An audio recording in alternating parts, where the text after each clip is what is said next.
Hi hello friends, நீங்கள் பார்த்துட்டு இருக்குது ட்ரிபிள் டி டாக்ஸ்னா உங்கள் T3. ஸோ இன்றைக்கி நம்ம எதை பற்றி பார்க்க போகிறோம்னா, தங்கலான் படத்தை பார்த்தா நீங்கள் நம்ம பார்க்க போகிறோம். என்ன ப்ரோ லேட்டாக போகிறீங்க அப்படின்னு கேட்டிங்கன்னா, ரெண்டு பேருக்கு ஒரு ஒர்க் வந்துருச்சுங்க, அதான் கரெக்டான டைமில் போட முடியல. ஸோ இந்த ஒரு டிலேக்கு ஒரு சாரி சொல்லிட்டு வீடியோ ஸ்டார்ட் பண்ணலாமா? படத்தோட கதையை பற்றி பார்த்தோம்னா, தன்னோட சொந்த நாட்டில் அடிமைப்பட்டு வாழ்ந்துக்கிட்டு இருக்கிற ஒரு குரூப்பாக தான் விக்ரம் அண்ட் அவங்க ஊர் மக்கள் வராங்க. ஒரு கட்டத்தில் இப்படியே நம்ம இவங்க கொடுக்குற கூலியை வாங்கிட்டு இதை வச்சுட்டே நம்ம வயிற்றுக்கும் வாய்க்கும் பத்தாமல் நம்ம வாழ்க்கை போயிடுமா அப்படின்னு யோசிக்கும் போது, ஒரு பிரிட்டிஷ் மேன் அங்கே இருக்கிற தங்கத்தை எடுக்கிறதுக்கு வந்திருக்கான். அண்ட் அதை எடுக்க சரியான ஆளுங்க இந்த குரூப் தான் அப்படின்னு விக்ரமோட குரூப்பை தான் தேர்வு செஞ்சு அவங்களை கூப்பிடுறான். சரி, இந்த தங்கத்தை அவங்களுக்கு எடுத்து கொடுத்தா நம்மளோட வாழ்க்கையை மாறிடுன்னு நினைச்சு அவங்களும் அங்கே போறாங்க. ஸோ இதுக்கப்புறமா படத்தில் என்ன நடந்துச்சு அப்படின்னு தான் இந்த படத்தோட மொத்த கதையே. பாசிட்டிவ் பாயிண்ட்ஸ் பார்க்கும்போது கண்டிப்பாக இந்த படத்தை பார்க்கும்போது கிளியராக தெரியும், தங்கலான் டீம் வேற லெவலில் எஃபர்ட் போட்டு தான் இந்த படத்தை எடுத்திருக்காங்க. அண்ட் ஆல்சோ அதில் நடித்த விக்ரம், மாளவிகா மோகன், பார்வதி, பசுபதினு ஒட்டுமொத்தமாக எல்லாருமே ரொம்ப எஃபர்ட் போட்டு தான் இந்த படத்தில் நடிச்சிருக்காங்க. அது நீங்கள் ஒரு சீனும் பார்க்கும்போது கிளியராகவே புரியும். அண்ட் இந்த படத்தோட மெயின் ப்ளஸ் பாயிண்டாக நான் பார்க்குறது விக்ரமோட ஆக்டிங். மனுஷன் பயங்கரமாக பண்ணியிருக்காரு. பிகாஸ் இந்த படத்தோட ஆடியோ லான்ச்சில் ரஞ்சிதே சொன்னார், நான் விக்ரம் சாரை ரொம்ப கஷ்டப்படுத்துறேன் இந்த படத்துக்கு அப்படின்னு. அது முழுக்க இந்த படம் பார்க்கும்போது கிளியராகவே தெரியுது. அந்த அளவுக்கு உடம்ப வருத்தி நிறைய இடங்கள்ல நடிச்சிருக்காரு. அண்ட் இன்னொரு மிகப்பெரிய ப்ளஸ் பாயிண்ட்னா அது ஜிவி தான். எப்பா என்ன பிஜிஎம், என்ன சாங்ஸ், அதாவது நம்ம கிளியராலாம் தெரியாது அந்த காலகட்டத்தில். அதுவும் இந்த மாதிரி டைம் பீரியட்ல மக்கள் எந்த மாதிரிலாம் இருந்தாங்க, என்ன மாதிரிலாம் அவங்க மைண்டுக்குள்ள ஓடிட்டு இருந்துச்சு, அவங்களோட எமோஷன்ஸ் எப்படி இருக்கும் அப்படின்னு நம்ம கிளியராக தெரியாது. பட் அதை அவங்க ஷோகேஸ் பண்ண விதமாக இருக்கட்டும், லைக் ரஞ்சித் அதை காட்சி பண்ண விதம்லாம் வேற மாதிரி பண்ணியிருப்பாரு. அண்ட் ஜிவி அந்த எமோஷன்ஸை பாட்டு மூலியமாகவும் சரி, பேக்ரவுண்ட் ஸ்கோர்ஸ் மூலியமாகவும் வேற மாதிரி வெளிக்காட்டியிருப்பாரு. உண்மையிலேயே நல்லா இருந்துச்சு. அண்ட் டெக்னிக்கலாக படம் எவ்வளோ ஸ்ட்ராங்னு கேட்டிங்கன்னா, படத்தோட சினிமாட்டோகிராஃபி ரொம்பவே அற்புதமாக பண்ணியிருந்தாங்க.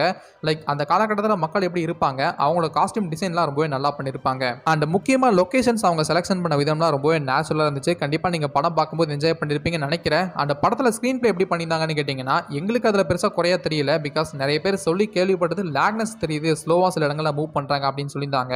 சரி, ஓகே, அதை பற்றின நெகட்டிவ்ஸில் பார்க்கலாம்.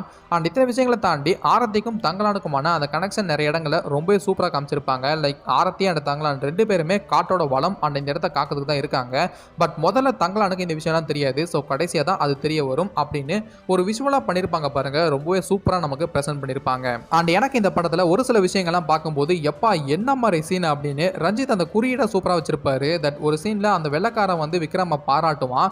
அண்ட் அதை ஒரு டிரான்ஸ்லேட்டர் இருப்பான் பாருங்க, அவன்கிட்ட சொல்லும் போது அவன் அதை மாற்றி சொல்லுவான். பட் அப்போ விக்ரம் அதை ஸ்டாப் பண்ணி, இல்லை அவர் இதை சொல்லலை, இந்த இடத்த கண்டுபிடிக்க நானும் உதவி இருக்கேன், அதுக்கு அவர் என்ன பாராட்டுறாரு அப்படின்னு, படிக்கலனாலும் நாங்கள் ஒன்றும் முட்டாள் இல்லடான்னு, எங்களுக்கு திறமை இருக்குது அப்படின்னு அந்த சிம்பிளான விஷயத்தை வச்சு வேற மாதிரி சொல்லியிருப்பாரு. அதுக்கெல்லாம் தியேட்டரே எரப்ட் ஆச்சுங்க, அந்த அளவுக்கு சூப்பராக பண்ணியிருப்பாங்க.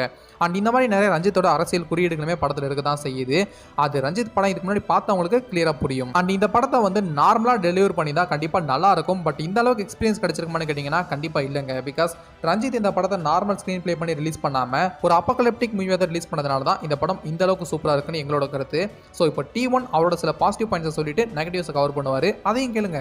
நான் உங்க T1. ஸோ எனக்கு இந்த படத்தில் என்ன விஷயம் ரொம்ப பாசிட்டிவாக தோணுச்சு அப்படின்றத நான் சொல்லிட்டு அதுக்கப்புறமா இந்த படத்தில் என்னென்ன விஷயங்கள்லாம் நெகட்டிவாக இருக்குன்றதை நான் கவர் பண்ணுறேன். ஸோ ஃபர்ஸ்ட் எனக்கு இந்த படத்தில் பாசிட்டிவாக தோணுன ஒரு விஷயம் என்னன்னா, இங்கே விக்ரமோட ஆக்டிங்கை படத்தில் பார்த்துருப்பீங்க, அவரோட ஆக்டிங் ரொம்ப அல்டிமேட்டாக இருக்கும். ஸோ அவரை தாண்டி இந்த படத்தில் ஸ்கோர் பண்ணுற ஒரு கேரக்டர்னா நான் கண்டிப்பாக மாளவிகா மோகனோட அந்த ஆர்த்தி கேரக்டர் சொல்லுவேன். ஏன்னா இது வரைக்கும் மாளவிகா மோகனை நீங்க அந்த மாதிரி கேரக்டர்ல பார்த்துருக்கவே மாட்டீங்க. லைக் எந்த மூவி வேணா நீங்க எடுத்து பாருங்க, நார்மலா ஒரு சப்போர்ட்டிங் ஹீரோயின் ரோல் தான் அவங்க ப்ளே பண்ணிருப்பாங்க. அவங்களுக்குமே ஒரு இம்பார்ட்டன்ஸ் கொடுத்து ஒரு படத்துல ஒரு ரோல் ப்ளே பண்ணிருக்காங்கன்னா கண்டிப்பா நான் இந்த படத்தை தான் கண்டிப்பா சொல்லுவேன். அதுவுமே அவங்களோட காஸ்டியூம் டிசைனா இருக்கட்டும், அவங்களோட மேக்கப்பா எல்லாமே ரொம்பவே அல்டிமேட்டா இருக்குன்னு கூட சொல்லலாம். இவங்களை தாண்டி எனக்கு இந்த படத்துல பாசிட்டிவா தோன்ற ஒரு விஷயம்னா பசுபதியோட கேரக்டர் நான் கண்டிப்பா சொல்லுவேன். ஏன்னா அவரோட எல்லா வாட்டியுமே பயப்படக்கூடிய அந்த ஒரு பர்சன் ஒரு விஷயமா இருக்கட்டும், அதே டைம்ல வந்து பாத்தீங்கன்னா அவரு எந்த அளவுக்கு நாராயணனை வந்து நம்புறாரு அப்படின்ற அந்த ஒரு விஷயத்தை காமிக்கிற விதமா இருக்கட்டும் அப்படின்னு சொல்லிட்டு அவரோட சைட்லயுமே சூப்பரா காமிச்சிருப்பாங்க அப்படின்னு கூட நான் கண்டிப்பா சொல்லுவேன். சோ எனக்கு இவங்க ரெண்டு பேரோட கேரக்டருமே ரொம்பவே பிடிச்சது. லைக் அதே மாதிரி இந்த படத்துல காமிச்ச ஒரு சில லைக் என்ன சொல்லலாம்னா அந்த ரஞ்சித்தோட குறியீடுகளுமே எனக்குமே ரொம்பவே பிடிச்சது அப்படின்னு நான் கண்டிப்பா சொல்லுவேன். சோ ஓகேங்க,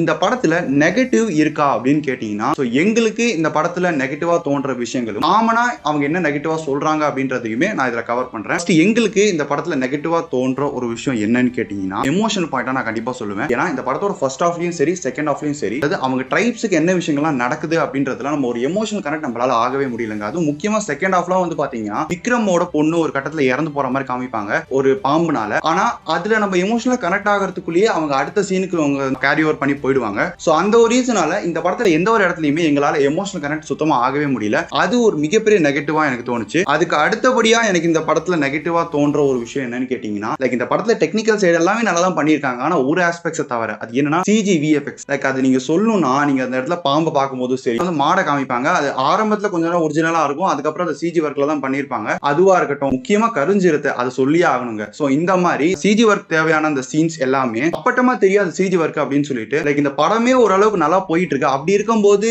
இந்த மாதிரி சின்ன சின்ன நெருடல் தான் நமக்கு வந்து இந்த படத்தோட ஓட்டத்துல இருந்து நம்ம வந்து தடுக்குது அப்படின்னு கூட நான் கண்டிப்பா சொல்லுவேன். சோ அதையுமே அவர் நல்லா பார்த்து பண்ணிருக்கலாம். சோ இது ரெண்டு தான் ஆக்சுவலா மெயினா எங்களுக்கு நெகட்டிவா தோன்ற விஷயங்கள். இதுக்கு அடுத்தபடியா நெகட்டிவா கேட்டீங்கன்னா எங்களுக்கு இந்த விஷயம் நெகட்டிவா படல. ஆனா நிறைய பேர் சொல்லி நாங்க கேள்விப்பட்டோம். என்னன்னா இந்த படத்தோட கதை எங்களுக்கு தெளிவா புரியல அப்படின்னு நம்ம சொல்லி கேள்விப்பட்டோம். சோ எனக்கு தெரிஞ்சு கண்டிப்பா இந்த படத்தை நீங்க நல்லாவே உன்னிப்பா கவனிச்சு பாத்தீங்கன்னா உங்களுக்கு புரியறதுக்கு வாய்ப்பு இருக்கு. சோ ஒருவேளை அவங்க இந்த மாதிரியுமே சொல்லிருக்கலாம்.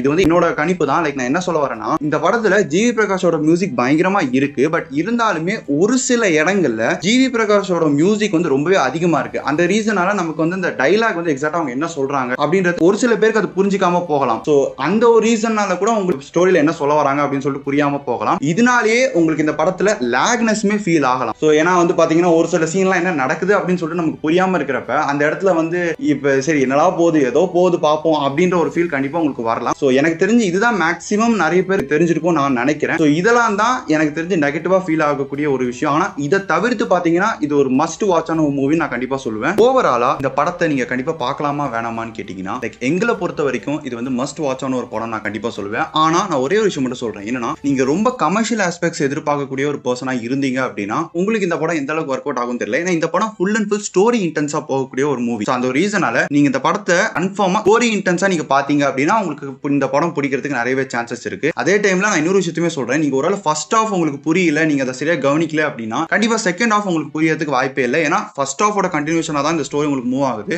சோ அதனால நீங்க ஃபர்ஸ்ட் ஹாஃப் ஃபர்ஸ்ட்ல புரிஞ்சுக்கிட்டு அதுக்கப்புறம் செகண்ட் ஹாஃப் பாருங்க. கண்டிப்பா படத்தை நீங்க ரொம்ப இன்டென்ஸா புரிஞ்சுட்டு பாத்தீங்க அப்படின்னா இந்த படம் உங்களுக்கு நல்லாவே புரியறதுக்கு வாய்ப்புகள் இருக்கு. சோ எங்களுக்கு இந்த படத்தோட ரேட்டிங் என்னன்னு கேட்டீங்கன்னா லைக் T3 வந்து அவருக்கான ரேட்டிங் 4, T1 எனக்கான ரேட்டிங் வந்து பாத்தீங்கன்னா 3.5, ஓவராலா வந்து பாத்தீங்கன்னா 3.75 தான் நாங்க கொடுக்கக்கூடிய ஒரு ரேட்டிங். சோ எத்தனை பேர் இந்த படத்தை பாத்தீங்க, எத்தனை பேருக்கு இந்த படம் பிடிச்சதுன்றத கமெண்ட் செக்ஷன்ல கமெண்ட் பண்ணுங்க. நாங்களுமே தெரிஞ்சுக்கிறோம். இந்த வீடியோ உங்களுக்கு பிடிச்சிருக்கும்னு நினைக்கிறேன். இந்த வீடியோ உங்களுக்கு பிடிச்சிருந்தா லைக் பண்ணுங்க, ஷேர் பண்ணுங்க, மறக்காம நம்ம சேனலை சப்ஸ்கிரைப் பண்ணிட்டு அப்படியே பக்கத்துல இருக்க பெல் ஐகானை பிரஸ் பண்ணிட்டு அப்படியே ஆல் அண்ட் ஆப்ஷன் கிளிக் பண்ணிக்கோங்க. அப்பதான் நாங்க போற வீடியோஸ் உங்களால ரெகுலரா பார்க்க முடியும். உங்களை நாங்க இன்னொரு சூப்பரான வீடியோல மீட் பண்றோம். Until then, bye from Triple T Talks.